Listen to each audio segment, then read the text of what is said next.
그렇군요. 자, 조기숙 이화여대 교수가 그제죠. 그제 저녁에 본인의 SNS에 글을 하나 올렸는데 이게 또 굉장히 논란이 일고 있다면서요. 네, 내용을 보면요. 이제 미투 운동이 어떤 다른 이렇게 변질되고 있다. 언론에 의해서든 뭐 사람들에 의해서든 미투 운동이 변질되고 있는 것은 안타깝다는 내용의 취지로 쓴 글로 보이는데요. 내용을 보면요. 일회적인 성추행이나 당시 권력이 없는 사람의 미수 행위 같은 또 뭐 여러 여성에게 상습적으로 폭력을 행사했던 것이 아니라 한 여성이 한 번 겪는 일회성 이런 사건은 미투의 본질과는 거리가 멀다 이러면서 그것은 미투가 아니라 미온리다 이렇게 글을 남겨서 뭐 좀 논란이 되고 있습니다. 그러면 뭐 일회성의 어떤 그런 사건은 네. 뭐 그 용서가 된다는 것이냐 뭐 이런 논란을 불러일으키고 있는데요. 이 글을 쓴 뭐 이렇게 받아 적고 하는 보도 과정에서도 이제 논란이 되니까 페이스북을 통해서 재차 뭐 해당 기자에게 반박하는 글도 추후로 계속 남기고 있는 상황입니다. 네, 좀 미투 운동이 못된 권력 그리고 좀 부조리한 사회 권력에 대해서 이제 폭로를 하는 것으로 시작됐는데 점점 공방이 거세지고 또 변질되는 것 같아서 조금 가슴이 아프다는 생각이 듭니다. 근데 아까 조기숙 교수의 말이 됩니까? 한 번의 성추행은 죄가 없는 겁니까? 뭐 사안에 대해서 보는 시각들은 다를 수는 있는데 권력을 이용한 상습적 성추행이 미투가 미국에서 시작했고 우리나라에서도 막 그렇게 시작된 것은 맞고 그리고 권력을 이용한 상습적 성추행이 죄질이 안 좋은 것은 맞습니다. 예. 그건 맞아요. 그럼 반대로 권력을 이용하지 않은 성추행, 일회성, 미수 그럼 이것을 면죄부를 줄 수 있는 것이냐? 그건 아니라는 것이거든요. 한 번을 했건, 두 번을 했건, 세 번을 했건, 10번을 했건, 권력을 이용했건, 권력을 이용하고 동등한 관계에서 했건, 성추행은 성추행이고, 성범죄는 성범죄고, 강간은 강간이고, 추행은 추행입니다. 예. 그것 자체로 처벌을 받는 것이지, 야, 이거는 뭐, 미투가 아니라 미온리야. 그러니까 뭔가 면죄부를 줘도, 뭐, 명백하게 면죄부를 줘야 된다는 얘기는 한 건 아니지만, 뭔가 그래도 좀 미투의 본질과는 달라라는 이제 조기숙 전 수석의 주장은 그냥 조기숙 교수의 개인 주장이라고 저는 믿고 싶습니다. 예. 근데 하나 오해를 살 수 있는 것은 지금 뭐 민주당 지금 여권에서 여러 가지 미투 본질이 나오는데 지금 나오고 있는 글과 지금 나와 있는 사안을 대입을 해보시면 어떤 것이 일회적 성추행이고 어떤 것이 미수행이고 어떤 것이 상습적이고 그런 것인지는 아마 시청자 여러분이 뭐 충분히 판단할 수 있을 것이라고 저는 봅니다. 자, 좀 더 자세하게 좀 살펴보기 위해서 저희가 판넬을 좀 준비했는데, 자, 간략하게 설명을 좀 해주시죠. 자, 성범죄 폭로, 이게 명예훼손이 되나, 안 되나? 제가 질문을 이렇게 잡아봤는데, 답변을 좀 보면서 해주시죠. 네. 공익성이 크다면 처벌 안 돼. 그렇습니까? 허위 사실을 유포하면 당연히 처벌되는 것이거든요. 문제는 이제 진실한 사실, 내가 저 사람한테 당했다. 그것이 팩트일 경우의 문제인데, 우리 법은 사실을 유포한 명예훼손도 처벌합니다. 다만, 그것이 진실이고 공익적인 이유가 있으면 처벌하지 않는다는 규정이 있는데 그렇기 때문에 이제 공익성이 크다면 처벌 안 된다는 것이거든요. 지금 벌어지고 있는 여러 유명인들의 성추행이나 성폭행이 사실이라고 해서 그걸 폭로했다고 해서 처벌받는 건 아니다. 그렇죠. 지금 폭로되고 있는 미투는 정치인들, 그다음에 문화계의 어떤 실력자들, 유명인들, 공인들이기 때문에 그 사람들의 성범죄를 유포하는 것은 공익성이 있다고 볼 여지가 많은 거죠. 그래서 처벌될 가능성이 지극히 낮습니다. 두 번째. 자, 아랫사람 동의는 어떻게 판단을 하나? 자, 이겁니다. 사건 전후 메시지 등 종합 판단한다. 이건 어떤 내용입니까? 그러니까 아까 제가 잠시 말씀드린 얘기인데 위력에 관한 가늠에 있어서 윗사람과 아랫사람 중에서 업무상 지위를 이용해가지고 위력을 사용했는지 그러니까 야, 너 내 말 안 들으면 자를 거야. 또는 승진시켜줄 거야. 이렇게 얘기를 했는지 아니면 우리 그냥 좋아하는 사이니까 이렇게 하자. 이런 식으로 얘기했는지에 대해서 두 사람만에 있는 내용이기 때문에 사건 전후에 오고 갔던 문자 메시지 같은 것을 종합해서 판단을 한다는 거죠. 특히 가장 중요한 건 사건 이후에 있었던 문자 메시지입니다. 피해 여성이 가해자에게 강하게 항의를 했는지 아니면 두 사람 사이에 무슨 뭐 데이트라든지 뭐 이런 약속을 했는지 이것에 따라서 범죄 성립 여부가 완전히 달라지게 되는 거죠. 사건 직후에 어떤 문자 메시지나 서신이 오갔는데 그렇죠. 뭐 혹시라도 연인 관계로 짐작할 만한 내용들이 있으면 그게 피해자한테 불리하게 작용할 수 있다. 피해자가 불리하게 작용하는 것이고 피해자가 계속 뭐 부장님 왜 그러셨냐는 등 이렇게 하고 뭐 위에 상급자가 미안했다. 내가 그때 잘못했다. 이런 문자가 있다고 하게 되면 당시에도 뭔가 위력을 이용해 가지고 강제적인 관계가 있었구나. 이렇게 추정할 수 있는 거죠. 근데 만약에 가해자는 이게 뭐 당연히 연인인 줄 알았다라고 할 수 있지만 그런 피해자 입장에서는 나는 그냥 단순히 상급자의 격려 차원이었다 이렇게 생각할 수 있잖아요. 네 번째 먼저 뜯을까요? 네 번째 먼저 뜯을까요? 격려 차원에 대한 판단은 어떻게? 그게 가장 수사기관에서 어려운 부분입니다. 일종의 커뮤니케이션 오해인 거죠. 상급자는 정말 나는 좋아해서 관계를 가진 거다 이렇게 주장을 하는데 하급자 즉 피해 여성 그게 아니라 내가 지금 상급자이기 때문에 내가 거절할 수 없어도 난 저 사람에 대해서 아무런 마음이 없다라고 이제 얘기했을 경우 커뮤니케이션 오해가 생긴 경우에 수사기관을 판단하기 굉장히 힘든데 네. 그런 경우에도 피해자의 느낌이 중요하다는 얘기는 성범죄 같은 경우에 가장 중요한 건 피해자의 의사입니다. 예. 피해를 당한 피해 여성이 나는 그래도 거부 의사를 명확히 표시를 했고 나는 저 상급자한테 아무런 사적인 감정이 없었고 오직 상급자이기 때문에 내가 어쩔 수 없이 당한 것뿐이다라는 어떤 본인의 어떤 그런 것들을 진술했다고 하게 되면 그러면 성범죄로 인정될 가능성이 조금은 높은 것이 사실입니다. 예, 마지막은 증거 없이 폭로하면 과연 무고죄로 처벌받느냐 이건 제가 좀 정리를 좀 해드리겠습니다. 의도적으로 거짓말을 해서 저 사람을 골탕 먹여야겠다 이런 것이 아니라면 무고죄로 처벌받지 않는다는 사실 저희가 변호사를 통해서 미리 취재를 해봤는데 이런 부분 좀 명심하셔서 혹시 폭로할 것이 있으면 제대로 된 절차를 거쳐서 세상에 이 내용들을 좀 알려주시는 것이 미투 운동의 본질을 되새기고 또 추가 피해를 막을 수 있는 방법이라고 생각합니다. 오늘 좀 말씀 잘 들었습니다. 고맙습니다.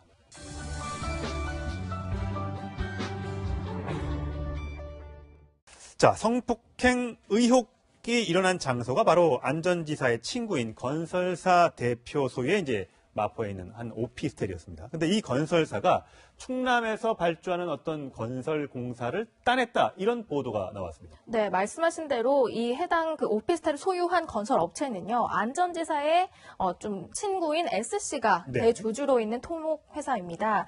이 회사가 2번에 걸쳐서 충남도에서 이제 수주한 사업을 진행을 했는데요. 2015년 11월부터 3개월간에는 보령댐과 금강을 잇는 도수로 공사에 참여를 했고요. 예. 2016년에도 한 번 했습니다. 약 1년간 진행된 공사인데 금강 공주보와 예당 저수지를 잇는 공사에도 한 번 참여했는데 둘 다 이제 안전지사가 가뭄 해결이나 뭐 이런 것들을 건의해서 좀 시작이 된 공사이고 좀 추진이 된 공사라고 알려지면서 논란이 되고 있습니다. 네, 이 오피스텔도 사실상 뭐 안전지사가 거의 뭐 전용으로 사용했다 이런 의혹이 일고 있는데 문제는 이렇게 저희가 이제 이 오피스텔이 그 건설사가 수주했다 이런 취재를 시작하니까 그 홈페이지에서 그 실적 내용을 지웠다고 하더라고요. 그렇죠. 이제 그 건설사 입장에서는 보니까 이제 뭐 오해의 소지가 있을 것 같아서 지은 것 같은데 이게 이런 얘기들이 왜 나오냐면 사실 안전지사의 문제가 불거졌을 때 오피스텔이 또 이제 보도가 되면서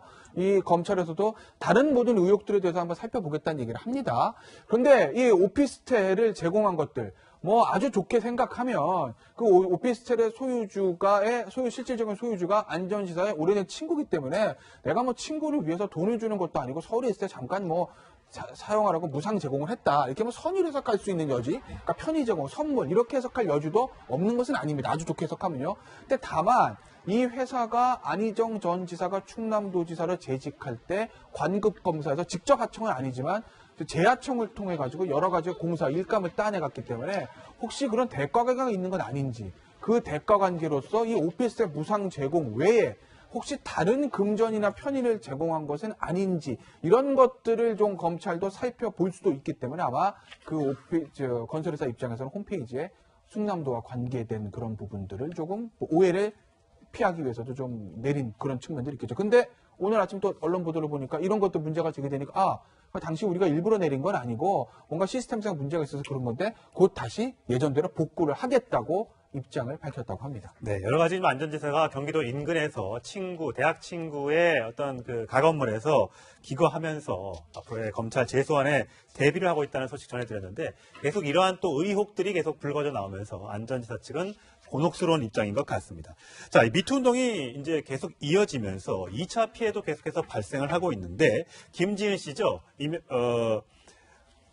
안희정 전 지사로부터 성폭행을 당했다는 의혹을 최초로 제기했던 김지은 씨 2차 피해 굉장히 좀 억울한 심정인 것 같습니다. 그래서 어저께 이제 지난 10일 날 김지은 씨 측 변호인에서 제발 좀 지켜봐달라 이렇게 당부했던 적이 있습니다. 그 목소리 들어보시겠습니다.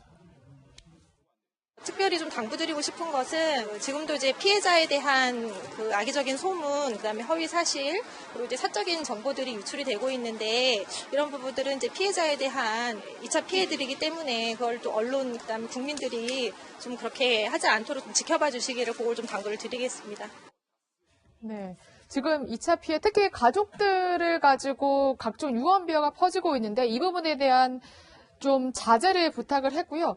일단 안전지사가 지금 만약에 이제 받고 있는 혐의가 위력에 의한 뭐 간음, 그렇죠. 추행이잖아요. 예. 근데 이 부분이 되게 입증되기도 쉽지 않고 또 만약에 입증되더라도 처벌이 굉장히 좀 가벼운 편이다 이런 얘기가 있더라고요. 그러니까 성범죄 자체가 입증하기가 굉장히 어렵습니다. 왜냐하면 이제 범행이 일어나지는 그 공간에는 가해자와 피해자 두 사람밖에 없지 않습니까? 예. 그러니까 아무런 물적 증거가 없기 때문에 아까 제가 잠시 이제 정봉주 전 의원 사례에서 말씀드렸듯이 두 사람의 진술이 누가 말이 맞는지를 따져볼 수밖에 없는 것이거든요. 그런 것을 따지기 위해서 성관계 당시의 상황뿐만 아니라 전, 후 상황까지 정황 증거까지 다 본다는 거죠. 그런데 일반인의 성범죄, 우리가 흔히 말하는 강간이라고 하는 그런 강간죄라고 되어 있는 죄목, 그런 부분들은 폭행, 협박, 그러니까 저항할 수 없을 정도의 폭행, 협박으로 통해서 가늠한 경우 이렇게 돼 있기 때문에 실제로 얼굴에만 상처가 있다든지 몸에 어떤 흔적이 있다든지 그런 것을 통해서 입증을 할 수 있는 여지도 있습니다. 근데 지금 이제 안전지사에게 문제가 되고 있는 위력에 의한 간음 또는 강제추행 같은 것들은 업무상 이 상하관계, 지휘관계 있는 사람들이 자기가 보호하고 있는 사람에게 어떤 위력을 이용해서 이렇게 규정이 되어 있거든요. 예. 그것들을 입증하기가 굉장히 어렵다는 거죠. 그러니까 예를 들면 상사와 뭐 부하 직원이 어떤 관계를 가졌을 때 그 두 사람한테 상사가 야, 너 내 말 안 들으면 자를 거야. 또는 야, 내 말 잘 들으면 다음에 승진시켜줄게. 뭐 이런 얘기를 했는지 아니면 난 정말 네가 마음에 든다, 좋아한다 이렇게 얘기를 했는지를 이게 입증하기가 여간 어려운 부분이 아니기 때문에 예. 그렇기 때문에 실제로 기소돼서 처벌받는 경우도 드물 뿐만 아니라 그리고 법정형 자체가 5년 이하의 징역입니다. 5년 이하의 징역이라는 얘기는 당시의 사정을 감안해서 장량감경 한번 해주면 2년 6개월이거든요. 예. 2년 6개월이라는 얘기는 얼마든지 집행유예가 나올 수 있는 형량인 거죠. 그러니까 장량감경 한번 해주고 피해자 합의를 봤다. 또 폭행도 없었다. 이렇게 되면 흔하게 집행유예가 나올 가능성이 높아지는 거죠. 그래서 이제 실형 선고된 사례도 별로 없다. 이런 통계적 결과가 나오는 겁니다. 그렇군요.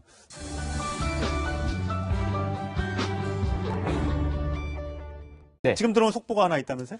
네, 지금 오늘 오전 11시 김효재 전 정무수석이 그 삼성동 이명박 전 대통령 사무실 앞에서 입장을 발표했는데요. 예. 어제 대한변호사협회가 정동기 변호사에 대해서 그 선임을 할 수 없다라는 취지의 그 결론을 내렸는데 예. 여기에 대해서 한 명 변호사를 추가 선임하겠다는 입장을 내놨습니다. 아. 그래서 지금 현재로서 선임된 변호사는 판사 출신인 강훈 변호사와 예. 피영현 변호사 그리고 김병철 변호사까지 총 3명이고요. 예. 이 3명이 내일 이명박 전 대통령 소환조사 입회를 해서 변론을 함께 참여할 예정입니다. 예, 그렇군요. 자, 정동기 변호사가 안 된다는 이유는 뭐였습니까? 네, 어제 그 대한변협이 오후 6시쯤에 입장을 내놨었는데요. 예. 이 가장 그 핵심은 이겁니다. 대한변호사협회에 보면, 그 변호사법에 보면 31조에 이런 조항이 있습니다.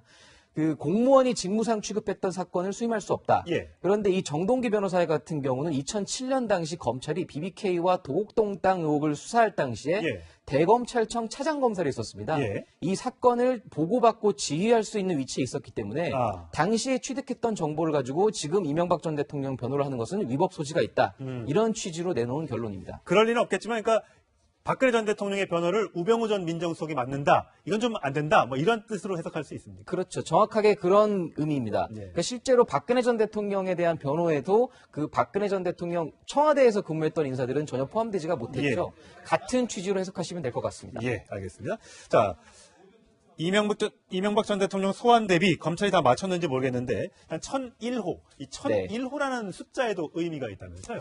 네, 이 1001호라는 숫자가 사실 굉장히 미묘한 숫자인데 예. 바로 그 대통령 차량 번호입니다. 아. 보통 통상적으로 국가 원수들이 사용하는 그런 뭐 비행기랄지 비행기를 또 1호기라고 표현하지 않습니까? 예, 그렇죠. 그런 의미에서 지금 보이시는 저 1001호 역시 예. 뭐 물론 의도한 건 아니겠지만 공교롭게도 이런 같은 의미가 중첩되는 그런 상황으로 보입니다. 그렇군요. 지금 저희가 화면에 조금 전에 보여드렸던 게 10층에 네. 그 1001호 조사실인데 커튼이 다 쳐져 있네요. 네, 밖에서는 아무래도 노출이 안 되도록. 박근혜 전 대통령 그때 수사 당시에 우병우 수석이 한번 팔짱 낀 상태로 사진이 찍히지 않았습니까? 그렇습니다. 그런 상황이 또다시 재현되지 않기를 검찰로서도 예. 부담스러워하는 걸로 보입니다. 예. 저런 사진이 또 찍힐 경우에는 굉장히 또 검찰로서는 부담이 될 수밖에 없거든요. 그렇겠죠. 예. 그러다 보니까 저런 사전에 이제 저런 논란이 나오지 않게 철저하게 차단을 했고 예. 지금 일단 1001호에서 이제 이명박 전 대통령이 조사를 받을 예정으로 예. 확정이 돼서 지금 검찰은 준비를 마친 상태로 보입니다.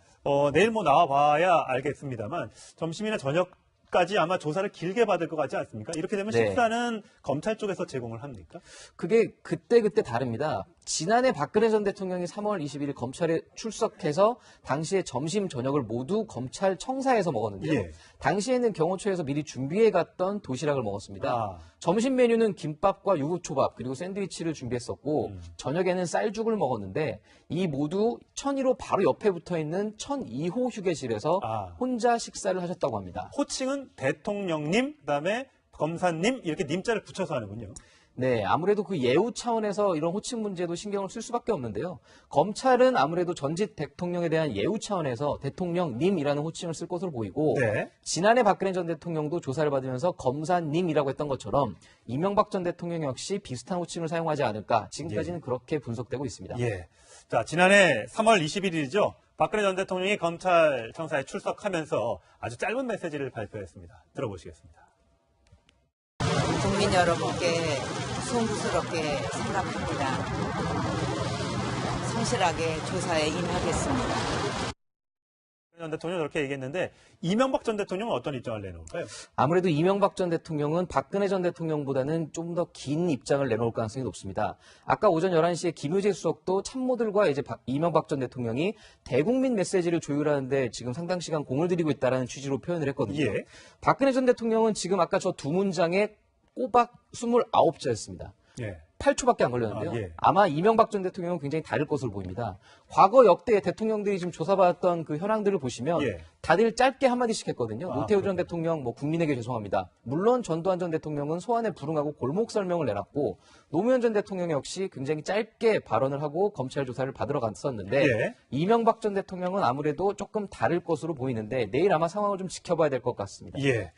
박근혜 전 대통령 같은 경우는 3월 21일 날 조사를 받고 3월 31일 날 구속이 됐는데, 자, 이명박 전 대통령의 사법 처리는 어떻게 될지도 굉장히 관심사일 수밖에 없습니다. 내일은 강영석 기자가 현장에서 자세한 소식 전해줄 거로 기대하겠습니다. 고맙습니다. 네.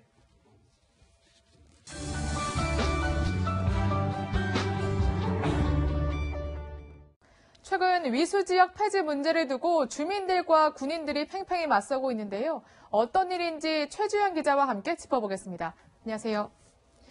네, 일단 위수지역 조금은 좀 생소한 개념인데 어떤 건지 좀 설명해 주시죠. 네, 위수지역 생소한 개념인데요. 크게 두 가지 뜻을 가지고 있다고 보시면 되겠습니다. 우선은 이 군부대가 담당하고 있는 작전 지역을 말하고 네. 있고요. 다른 뜻으로는 전쟁 등 갑작스러운 상황에 대비했었을 때 신속하게 대처할 수 있도록 군인들의 외출 외박 구역을 부르는 말이기도 하는데요. 예를 들어서 한 부대의 위수 지역이 강원도 화천이다 이렇게 네. 얘기를 한다면은 외출 외박을 나갈 때는 강원도 화천군을 벗어날 수 없도록 하는 것이 이 위수 지역이다 이렇게 이해를 하시면 되겠는데 현재는 육군과 일부 해병대에서만 적용을 하고 있는 상황입니다. 네, 이게 작전상 필요한 것 같은데 왜 국방부는 위수지역을 폐지하겠다 이런 얘기를 하고 있는 거죠? 네, 아무래도 지난달에 군 적폐청산위원회에서 권고안을 발표했기 때문인데요. 네. 이 권고안을 살펴보면 외출 외박을 일정 지역으로만 제한하는 것 자체가 군 인권을 훼손할 수 있는 문제가 있는 부분이다. 이렇게 판단을 한 것 군 같습니다. 인권을 침해한다. 그만큼 위수지역에 대한 문제 제기가 많았나 보군요. 네, 여러 문제들이 제기됐었지만 그중에서도 가장 핵심적인 것은 가격 대비해서 서비스 질에 문제가 있다는 겁니다. 네. 많은 병사들이 위수지역 일부 상인들의 갑질 때문에 어려움을 호소하고 있는 상황인데요. 대표적으로 지난달에 강원도 화천의 한 모텔에서 병사 3명이 난방 문제 때문에 이 모텔 주인과 말싸움을 하다가 결국에 폭행을 당했다 이런 논란까지 네. 일기도 했었습니다. 직접 설명 들어보시겠습니다. 니들은 여기 아니면 안 된다는 건 엄청나게 비싸게 받는 거예요. 얘네들이 월급이 올랐기 때문에 당연히 비싸게 받아야 되는 거 아니냐. 그러니까 병사들이 위수지역에만 지낼 수 있다는 점을 악용해서 상인들이 터무니없는 가격을 부른다는 거네요. 실제로 최주영 기자가 그 위수지역들을 좀 둘러봤잖아요. 정말 그렇던가요? 네, 그것을 단적으로 보여주는 것이 바로 군인들의 외출 외박 경비인데 네. 저희가 2년 가까이 군 생활을 하다가 전역을 한 달 앞둔 육군병장 최모 씨의 1박 2일 외박 경비를 한번 따져봤는데요. 아, 저분이군요. 네, 맞습니다. 이 대략 12만 원 정도가 나왔습니다. 네. 병장 월급이 40만 원이 조금 넘는데 그 병장 월급 4분의 1을 외박대에 사용한다는 것인데요. 그렇네요. 이 군인들 대부분이 이 숙소를 잡아서 술을 마시거나 PC방을 가는 등 이런 식으로 시간을 보내기 때문에 대부분 숙소와 PC방 비용이 많은 부분을 차지했었는데 현지를 살펴보니 PC방 비용 같은 경우도 평일과 이 군인들이 많이 나오는 주말과 가격 차이가 나는 곳도 있었고요. 네. 실제로 숙소 같은 경우는 사정이 더 열악했습니다. 직접 어느 정도였는지 확인해 보겠습니다. 주말이나 휴일엔 부르는 게 값이고 1박 사용하는데 신용카드도 꺼려합니다. 방 안은 어떨까? 화장대는 컴퓨터가 차지했고 화장실 청소는커녕 쓰레기통도 비워놓지 않았습니다. 창문은 열리지도 않습니다. 네, 그럼 위수지역을 만약에 폐지하면 이제 더 이상 군인들이 저곳에 가지 않고 더 좋은 뭐 서울이나 수도권으로 갈 테니까 상인들의 반발이 굉장히 만만치 않을 것 같은데요. 맞습니다. 상인들 반발이 만만치 않고 있는 상황인데 네. 그 내용의 골자는 지역 주민들의 생존권이 달려 있다라는 겁니다. 워낙 사람들이 없는 곳이기 때문에 평일에는 대부분 상인들이 파리가 날리고 있다 이렇게 네. 말을 하고 있고 군인들이 나오는 주말이야 비로소 활기를 띠고 있는 모습인데요. 위수 지역이 해체되게 되면은 군인 손님들이 빠져나가게 되고 이럴 경우에는 지역 상권이 직격탄을 맞게 된다 그렇죠. 이런 이야기를 하고 있는 상황입니다. 네. 실제로 저희가 위수 지역에 위치하고 있는 한 PC방의 매출을 한번 가져와 봤는데 일요일에 60만 원이 넘던 매출이 갑자기 평일에 떨어지게 되죠. 아, 그래서 그렇죠. 예, 최대 20만 원 선을 이렇게 네. 계속 유지를 하다가 군인들이 나오는 토요일이 돼서야 80만 원 이상으로 확 올라가는 것을 단적으로 볼 수가 있습니다. 실제 상인들의 이야기를 직접 들어보시겠습니다. 저희는 주말을 생각을 하고 오픈을 한 거예요. 이런 특수성들을 좀 감안을 해주셔가지고 정책을 하셔야 되는데. 아니 근데 서비스는 사실 별로에게 제공을 하고 군인들에게 비싼 값을 받는다. 상인들이 굉장히 이기적이다 이런 생각을 하실 분들이 많을 것 네, 같은데요. 그런 생각할 수 있는데 사실 상인들 입장에서도 할 말은 있습니다. 아, 그래요? 네, 위수 지역 같은 경우는 대부분 접경 지역에 위치하고 네. 있거든요. 그러다 보니까는 군사시설 관련 규제에 상수원 보호, 농지 보호 등 2중, 3중 규제에 얽혀 있다 보니까는 각종 발전에 그러니까 걸림돌이 생기게 된 아, 것이죠. 그렇군요. 네, 관련된 설명 먼저 들어보시겠습니다. 토지형 규제가 굉장히 심합니다. 발전을 하고 싶어도 기회조차 마련할 수 없어요. 다른 지역에 비해서 서비스업이라든지 이런 부분이 영세하게 운영될 수밖에 없는 그런 특징이 있습니다. 바로 이런 문제 때문에 국방부 입장에서도 위수 지역 폐지에 대해서 확실한 답을 아직까지 내놓지 못하고 있는 상황인데요. 일각에서는 이번 기회에 아예 위수 지역을 올가매고 있는 각종 규제들을 좀 풀어줘서 그 상권 자체가 가질 수 있는 경쟁력을 좀 높여주자 이런 이야기도 하고 있고 오랜 기간 동안 이 민과 군이 이 문제를 둘러싸고 갈등을 계속 겪어왔던 만큼 이번 기회에 모두가 상생할 수 있는 방법을 찾아보자 이런 결론에 도달하고 있는 상황입니다. 상생 방법을 찾아야 되겠습니다. 지금까지 최주현 기자였습니다. 감사합니다.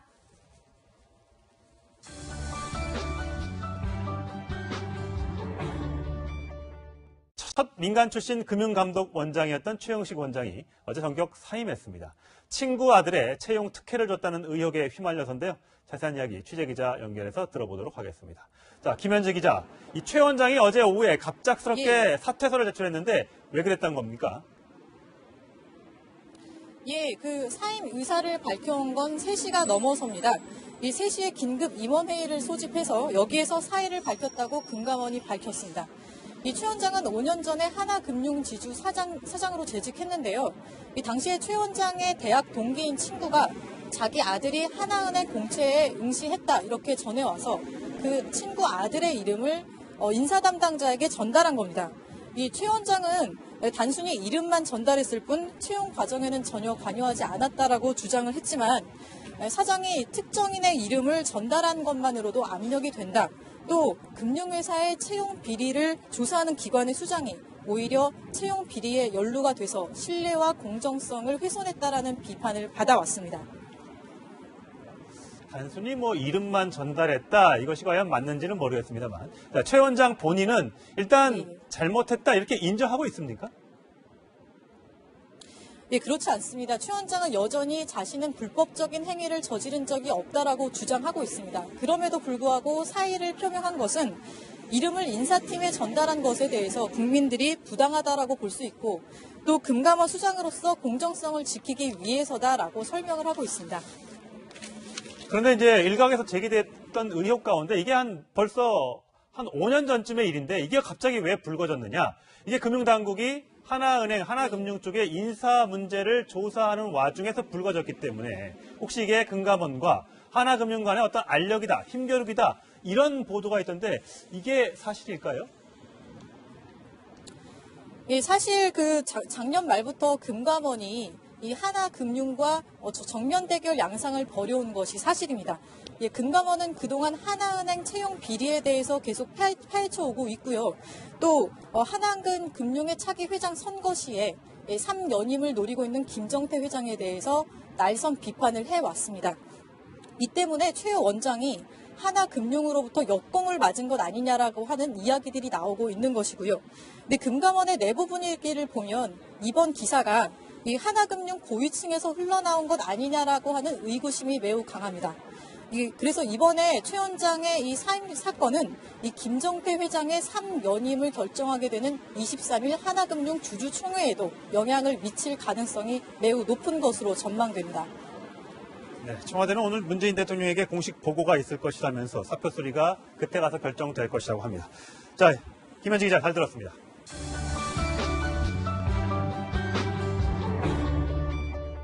네, 이 도심 재개발이 이어지면서 시한부 처지에 놓인 건물들이 꽤 됩니다. 주민들이 자발적으로 참여하는 자생적 도시 재생 사업도 그래서 활기를 띠고 있는데요. 오래된 대중 목욕탕이 복합 문화 공간으로 탈바꿈하기도 한다고 합니다. 현장에 취재기자가 나가 있습니다. 자, 박수유 기자, 목욕탕이 카페로 변신했다. 어떤 곳인가요? 네, 전시와 공연을 관람할 수 있는 이곳은 10년 전까지만 해도 때를 밀던 목욕탕이었습니다. 아직까지도 이렇게 내부를 장식하던 흰색 타일들이 남아있는 모습입니다. 바로 옆에 붙어있는 이 카페에는 이렇게 테이블이 없습니다. 대신 옛날식 목욕탕 한복판에 있던 평상과 등받이 없는 의자가 있고 메뉴들은 보시다시피 수건에 적혀 있습니다. 이 목욕탕은 폐업한 뒤 오랜 시간 방치된 채 고물상이나 창고로 사용됐다고 하는데요. 재작년에 이렇게 새로운 공간으로 탈바꿈했습니다. 네, 그러니까 수건에 이렇게 메뉴판 적혀 있는 게 굉장히 신기한데 이 문화활동들도 그 안에서 이루어지고 있다고요? 네, 천상철 앵커 지금 피아노 소리 혹시 들리시나요? 네, 잘 들리네요. 네. 네, 이게 음악을 틀어놓은 게 아닙니다. 다음 달에 이곳에서 공연을 할 재즈 피아니스트 분이 공연을 준비하고 있는데요. 이처럼 이곳에서는 다양한 음악 공연이 진행될 뿐 아니라 미술작품 전시회가 열리는 등 다양한 문화 활동이 이루어지고 있습니다. 폐가나 다름없던 곳이었는데 젊은 예술가들이 상상력을 펼칠 수 있는 복합 문화 공간으로 재탄생한 덕에 주민들도 함께 모여 문화생활을 즐기고 있다고 합니다. 예, 사실 제가 그 동네에 살아봐서 아는데 목욕탕이 어떻게 바뀔까 궁금했었는데 저렇게 바뀌었군요. 이런 공간이 탄생하는데 지역 주민들이 많이 도움을 줬다면서요? 맞습니다. 지역 주민들이 손님들과 함께 평상에 앉아 커피와 맥주를 즐기고 또 예술가분들하고도 자유롭게 소통하도록 하는 것이 이곳의 목적인데요. 대중목욕탕이었던 때와 마찬가지로 여전히 지역 주민들의 사랑방 역할을 하고 있습니다. 실제로 주민분들도 목욕탕이 그냥 방치되지 않고 이렇게 바뀌어서 기쁘다. 이제는 이곳에서 마음의 때를 벗길 수 있다며 긍정적인 반응을 보이고 있습니다. 이 공간이 담고 있는 기억이나 원래의 모습을 유지한 채 기능을 되살리는 이러한 도시재생이 침체된 지역 경제에 활력을 불어넣고 주민들에게도 기쁨을 주고 있습니다. 지금까지 문화공간으로 변신한 목욕탕에서 전해드렸습니다.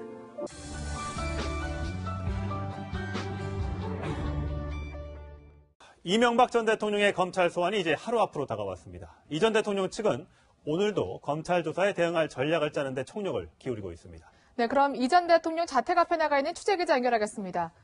윤준호 기자, 자택 앞에 혹시 이 전 대통령의 모습이 보입니까?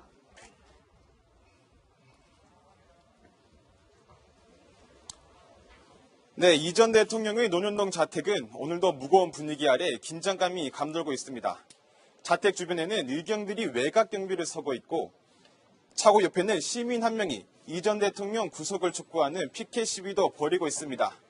이 전 대통령의 자택에는 오늘도 여전히 차량만 드나들고 있습니다.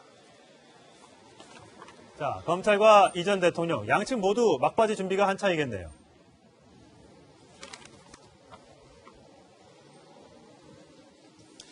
네, 검찰은 내일 이 전 대통령 소환 조사를 앞두고 질문지를 준비 중입니다. 질문지의 양만 A4용지 100장 이상 분량으로 전해졌는데요. 국정원 뇌물부터 다스 경영 비리까지 20개에 가까운 이 전 대통령의 혐의를 입증하기 위해 검찰은 오늘도 막바지 보강 수사에 집중하고 있습니다. 이 전 대통령 측도 조사 준비에 총력을 쏟고 있습니다. 어제는 서울중앙지검에 변호사 선임 신고서를 제출했는데요. 이명박 정부 당시 청와대 법무비서관을 지낸 강훈 변호사와 피영현 변호사가 이름을 올렸습니다. 이 전 대통령의 참모들은 조금 전 대치동 사무실에서 기자들을 만나 이 전 대통령이 내일 검찰 포토라인에서 입장을 발표할 것이라며 검찰 수사가 정치 보복이란 생각에는 변함이 없다고 밝혔습니다. 지금까지 이 전 대통령 논현동 자택 앞에서 전해드렸습니다.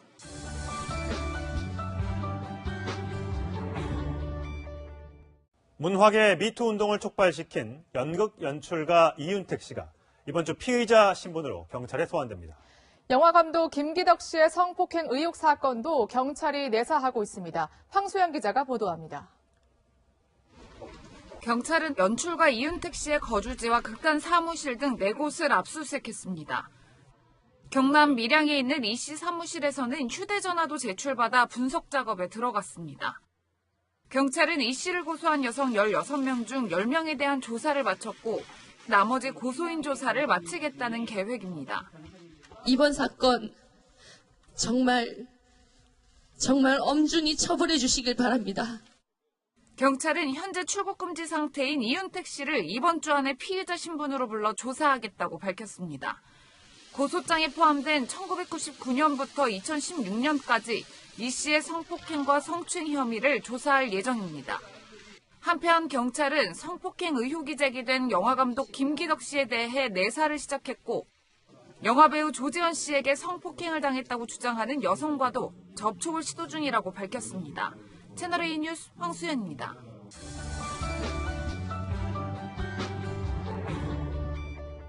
네, 첫 소식입니다. 시진핑 중국 국가주석이 정의용 청와대 국가안보실장과 만나서 남북 간 그리고 북미 간 대화를 지지한다고 밝혔습니다. 문재인 대통령은 오는 21일 개헌안을 직접 발의할 예정입니다. 네, 그럼 취재기자 연결해서 자세한 내용 들어보겠습니다. 최재원 기자. 네, 청와대 춘추관입니다. 네, 시진핑 주석이 정의용 실장을 직접 만났군요. 네, 그렇습니다. 시진핑 주석은 중국의 최대 정치 행사인 양회 기간 중임에도 정의용 국가안보실장을 만나 방북 결과를 직접 들었습니다.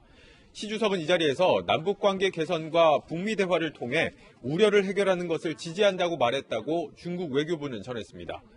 특히 한반도 비핵화와 평화 안정이라는 근본적인 목표에 초점을 둔다면 꽃피는 봄날이 올 것이라고도 했습니다. 정의용 실장은 시 주석에게 한국을 국빈 방문해달라는 문 대통령의 뜻을 전했습니다. 정 실장은 이어 러시아를 방문해 방북 결과를 설명할 예정입니다. 한편 일본을 방문 중인 서훈 국정원장은 일본 아베 총리와 만났습니다. 네, 청와대에서는 오늘 대통령 개헌안에 윤곽이 드러난다면서요. 네, 문재인 대통령은 오늘 국민헌법자문특위로부터 대통령 개헌안 초안을 보고받을 예정입니다. 문 대통령은 이를 바탕으로 대통령 개헌안을 확정짓고 오는 21일쯤 직접 발의할 방침이라고 청와대는 전했습니다. 이 대통령이 보고받는 개헌안 초안은 대통령 4년 연임제와 법률로 수도를 규정하는 조항 등이 담겨 있는 것으로 알려졌습니다.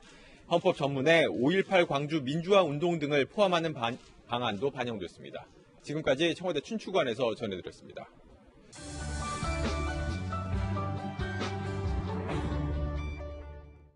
오늘의 333 뉴스 먼저 사회 뉴스입니다. 오늘 새벽 청주의 한 아파트 15층에서 20대 여성이 투신 소동을 벌였습니다. 소방관 12명이 출동해서 에어매트를 설치한 뒤 경찰과 함께 설득했고 결국 무사히 구조했는데요.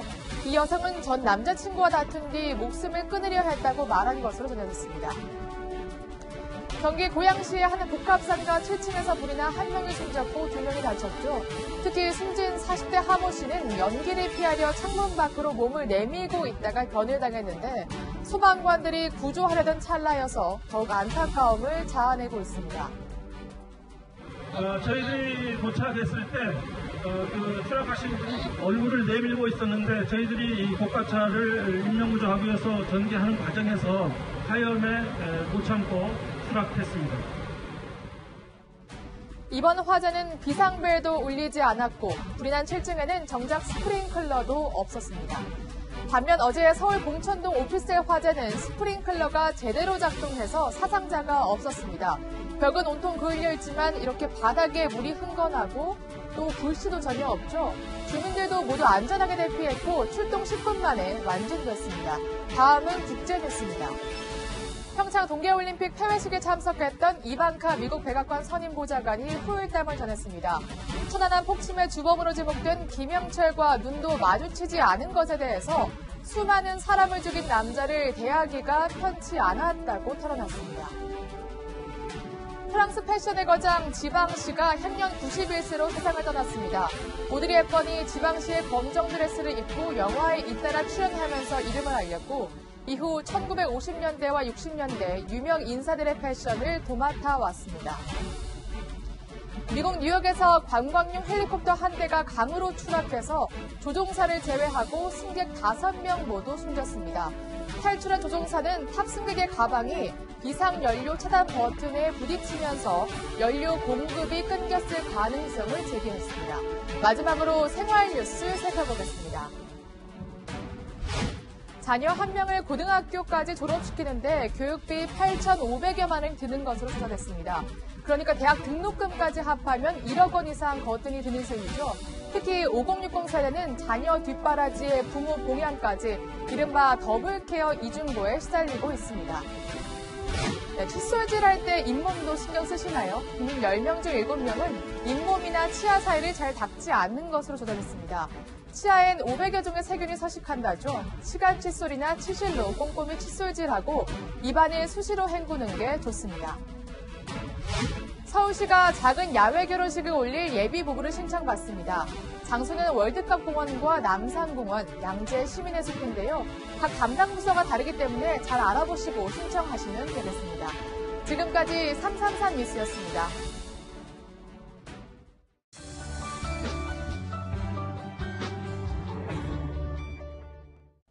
더불어민주당이 내연녀 공천 의혹 등이 불거진 박수영 충남지사 예비 후보에 대해서 자진 사퇴를 권유하기로 했습니다.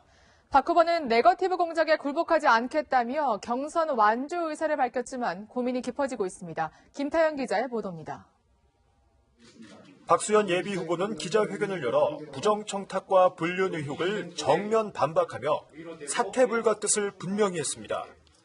오늘부터 잠정 중단했던 선거 운동을 재개합니다. 추잡한 네거티브 정치 공작에 굴복하지 않겠습니다. 당내 경선 경쟁자인 양승조 의원과 복기왕 전 아산시장에게 함께 경선할 수 있도록 도와달라는 글을 SNS에 올리기도 했습니다.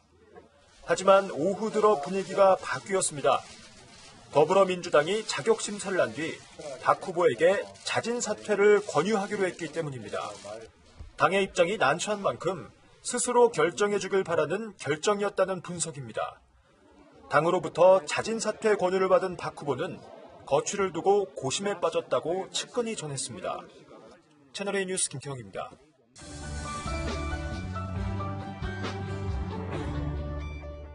네, 미투 관련 소식 전해드리겠습니다. 안희정 전 충남지사는 현재 경기도 모처에 머물면서 검찰 재소환에 대비하고 있습니다. 대학 친구의 도움을 받고 있는 안 전 지사는 조금은 나아졌지만 여전히 불안한 상태라고 합니다. 이서연 기자가 보도합니다. 경기도 모처의 한 컨테이너 건물. 이곳엔 지난 10일부터 안희정 전 충남지사가 머물고 있는 것으로 확인됐습니다. 전기장판을 제외하곤 별다른 가구도 없지만 지난 10일 10시간 가까이 검찰 조사를 마치고 돌아간 뒤 외부 출입을 자제하고 있는 겁니다. 여비서 성폭행 의혹 등을 받고 있는 안 전 지사는 현지에서 농사를 짓는 대학 친구로부터 도움을 받고 있습니다. 양이 두 개인데 저라도 있고 집사람도 있고 근데 이 공간에 항상 있으면 계속 힘이 있죠. 똑같은 타입이죠. 안 전 지사는 심정적으로 침울한 상황인 것으로 전해졌습니다. 너무 힘든 상태니까 저도 말을 안 붙여요. 요새는 뭐 지금 조금 이제 약간 심한 정도로 해서 조금 유지를 하고 있는데. 이런 가운데 안전지사는 이곳에서 변호인들과 만나 조만간 있을 검찰 소환에 대비하는 것으로 전해졌습니다. 채널A 뉴스 이서연입니다.